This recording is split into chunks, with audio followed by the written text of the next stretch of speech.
African drums are talking.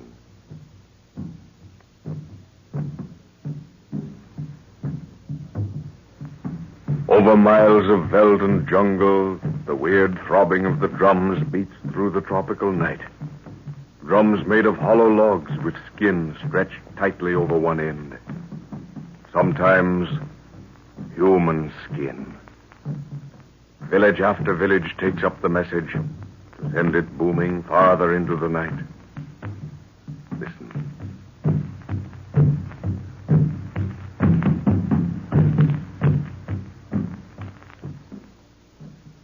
Searching for a lost tribe, spoken of by the natives as the Golden Race, Professor Anton Edwards, together with his daughter Lorna and his assistant Jack Martin, are in the wilds of French Equatorial Africa. The professor has come into possession of a preserved human head that talks. He believes it to hold the secret of lost Atlantis. Lorna was found wandering in a trance a mile from camp. They suspect it is the work of a local witch doctor. The professor, carrying the only gun, is walking ahead with Nguru, a native prince, while Jack, carrying Lorna, is straggling in the rear. Almost within reach of camp, 2 lions appear on the trail, cutting the girl and boy off from the others. The animals pause a moment, then charge. Run, Lorna. Run for that tree, quickly. No, Jack, I won't leave you. Run, for heaven's sake, go. Are you mad, girl? Run. No, Jack, I won't. It's too late now. They're on us.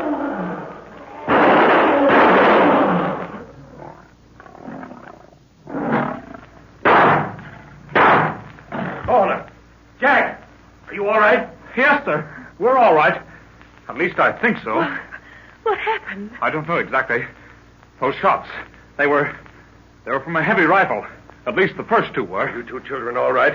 Tell me what happened. Oh, I don't know rightly. But those lions, who shot them? I haven't the faintest idea.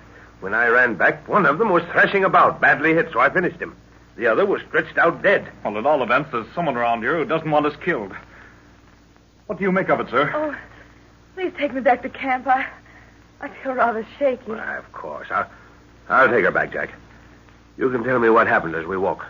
Nguru, fetch the boys to skin the lions. Aye, Buana. We'd better have the skins brought into camp. Are you all right, Lorna? Yes, Father. I'm all right. I'm shaken up a bit in my nervous system, but that's all. What happened after I left you to follow me back to camp? Well, I guess we lagged behind a little. I'd forgotten all about those 2 lions being near. Then suddenly they came into a patch of moonlight and stood staring at us. Jack pointed out a tree and told me to run for it, Father, but I was so frightened I couldn't move. That's not right. The fact is, Lorna wouldn't take the only tree within reach. There wasn't time for both of us to climb it. Nice time to get squeamish about politeness, I must say. I might have lost the both of you because of it. Well, then what? Well, then they charged, and they got mighty close, and a rifle seemed to speak out of nowhere. The firing came from our right. I saw the flashes plainly. Yes, so did I. From a bunch of high scrub. But who in the name of... No native could shoot like that. When the porters hear this, they'll certainly think we're bewitched. Now that I can think more clearly, it sounded like a heavy automatic. Yes, and evidently he must have had luminous sights. A white man, all right. Well, we have a guardian angel anyhow. Oh, that campfire looks good. I'm frozen through. You know, I think you better take a dose of quinine, Lorna, and go to bed. Oh. Well, I'll take the quinine, but I don't want to go to bed. I wouldn't sleep anyhow. I'd see those awful lions coming at me all the time.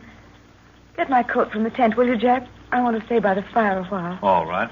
Can you dig down into your memory, my dear, and recall anything about the earlier happenings of the night? You mean before you found me out there? Yes. No, Father, it's all a blank. But it might come back. That feeling of something mentally drawing me into the bush is completely gone now. Here you are, Lorna. Oh, thanks, Jack. Now you two go on into the tent. I know you want to talk shop. I'll join you in a little while. Now, wait a minute, young lady. You didn't think you were getting out of that dose of quinine, did you? Here it is. Of course you would. Oh, I hate the awful stuff. Well, a necessary evil in Africa, my dear. It sort of keeps the moths and bugs away, you know? Well, here's to the man with the rifle. Oh, dreadful stuff. Now both of you run along. Come on, Jack. I want to compare notes with you. I've been wondering, sir. Did you do right in having the lion skins brought here? They really belong to the other fellow, you know. Well, that's the reason I wanted them here. In the hope that he'd come and make a claim. Oh, I see. And Guru went out to the boys, didn't he? Yeah. They ought to be back soon. Yes. You see, Jack, the man who shot those lions is the same fellow whose tracks we saw join Lorna's when she was walking in that trance. At least it looks like it. But why didn't he make himself known to us? What's his game? He must have the natives under his thumb, or he wouldn't be able to keep his presence around here a secret. No, that's true. I understand a little about drum talk, but I haven't heard one of them beat out the symbol for white man except in relation to us. It's got me worried. We'll have to break camp the first thing in the morning. Here's Nguro. Buana. Nene Nguro. Mazungu's devil na pega simba. What's that? He says it was the white man's good devil that killed the lions. Well, that's a good idea. You tell Chenzi boys, Nguro, eh? If the porters think we have such a proficient good devil working for us, we'll probably have a little less trouble with them. Well, that's a relief. I hope that thought takes root. All right, Nguro. Get some sleep, what? Aye, Buana. Here, Jack. Take a look at this map. I want to go over some details with you. At present, we're over here, about 20 miles from the Bakari River. Oh, by the way, perhaps you're too tired to go over this now, eh? You had a pretty bad scare tonight. Oh, I'm all right, sir. I've been charged by lions before. But then it was I who was holding the rifle and not someone else.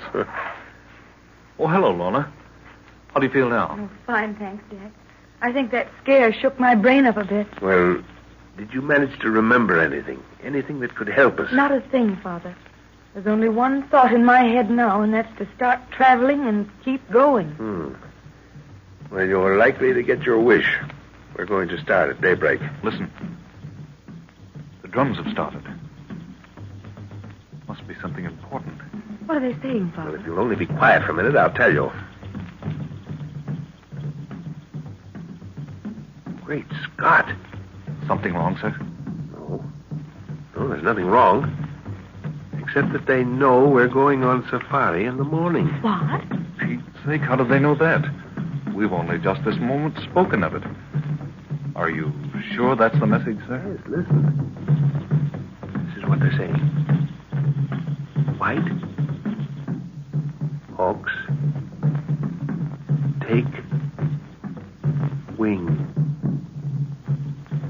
Fly north sunup. White hawks take wing and fly north at sunrise, eh? And they even know the direction we're going to. Evidently. I don't like that white hawk part of it. Oh, well, that's nothing unusual. It's the way they have always designated the white man. It's just a drum name. They've stopped. Yes. Now we'll be expected, all along the line of march. The drums to the north have probably taken it up and are relaying it. There's something very mysterious about all this, sir. Yes, I know. If I didn't have such convincing proof of what I'm after, I'd be tempted to get back to the coast. But I can't, Jack. The talking head has practically given me my line of march. Oh, that ghastly thing again.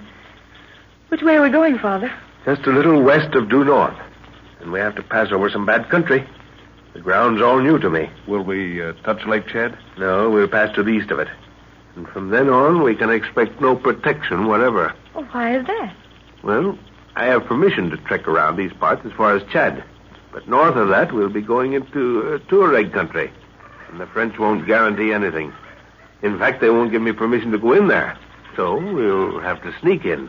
Then there will be no need to touch any place where they're likely to question us? No, we have supplies for an indefinite period. That is, providing we can shoot meat for the porters. Yes, they won't work without meat. And when we get past Lake Chad, we can send the porters back and use camels. They're surly beasts, but as long as you keep them hobbled, you know you've got them.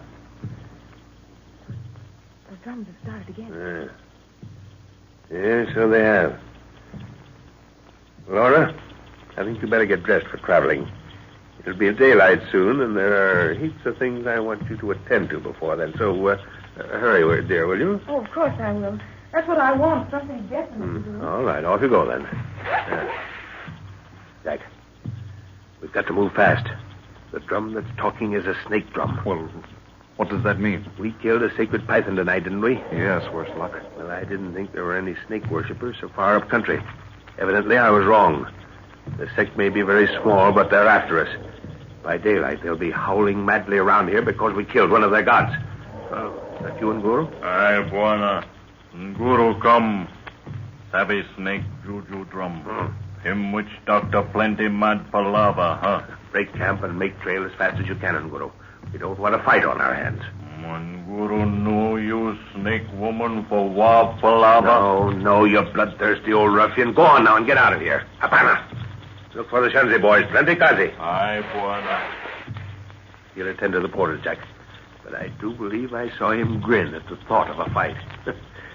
Guru would rather fight than run any time. Well, I hope it doesn't come to a fight for Lorna's sake. My stuff hasn't been unpacked, so I'm ready to move at a moment's notice. Well, that's good. We've got to put some ground between us and those birds before they can organize, or we'll have a mob of yelling, bloodthirsty savages right on our heels. Well, how long before they can get together, do you think? All according to how far the sect is spread out. They'll gather around the priests and witch doctors for some instructions first. Then they'll hold a few rites to work themselves up into a fighting mood. But, good heavens, sir. Listen to that thing, boy. It's the talking head, Jack. Listen. It's warning us. Warning us against some impending danger. Go and stand by Lorna in case something happens. I'm going to help him, Guru. Hurry!